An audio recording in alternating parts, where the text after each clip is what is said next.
બનાસકાંઠાની રાજનીતિમાં ગરમાવો વધી ગયો છે। જગદીશ વિશ્વકર્માના નિવેદનને લઈને હવે ગેનીબેન ઠાકોરે વળતો જવાબ આપતા 2027 ચૂંટણીને લઈને પડકાર ફેંક્યો છે। ગેનીબેન ઠાકોરે કહ્યું કે જો તમારામાં તાકાત હોય તો 2027માં બનાસકાંઠાની અંદર ચૂંટણી લડીને બતાવો। બનાસકાંઠાની જનતા તમને તમારી જગ્યા બતાવી દેશે।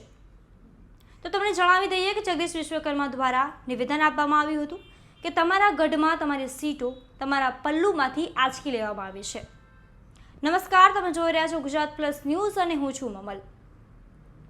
તો આવો સાંભળીએ આ જગદીશ વિશ્વકર્માના નિવેદનને લઈને ગેનીબેન ઠાકોર વધુમાં શું કહી રહ્યા છે।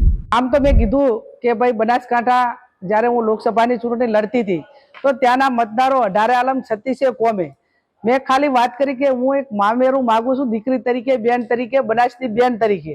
અને સમગ્ર બનાસકાંઠાની જનતાએ એ ખોબલે ને ખોબલે વોટ આપીને એક જે સંસ્કૃતિ ને એક પરંપરા હતી એને સાચવી રાખવાનું કામ એ બનાસકાંઠાની જનતાએ 2024માં કર્યું।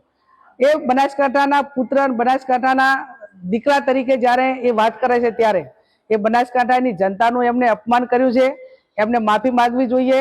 અને બહુ એવડો મોટો પાવર હોય, સામદામ દંડ ભેદને રાજનીતિનો, મંત્રીનો, સત્તાનો, તો એમને 2027ની વિધાનસભાની ચૂંટણી બનાસકાંઠામાં લડવી જોઈએ।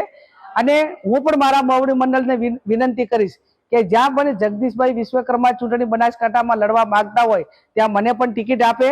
અને કદાચ મોવડી મંડળ મને ટિકિટ ના આપે તો બનાસકાંઠાનો કોંગ્રેસનો કોઈ પણ કાર્યકર એ જગદીશભાઈ વિશ્વકર્મા અમે ચૂંટણી લડવા તૈયાર છે, સક્ષમ છે।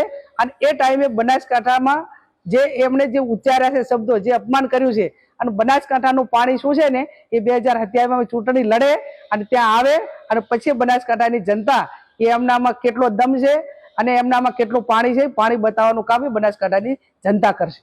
Thank you. ગેનીબેન ઠાકોરની વાતથી તમે કેટલા સહેમત છો, શું વિચારો છો, કોમેન્ટ કરીને એમને જરૂરથી જણાવજો। અત્યાર માટે બસ આટલું જ। ધન્યવાદ।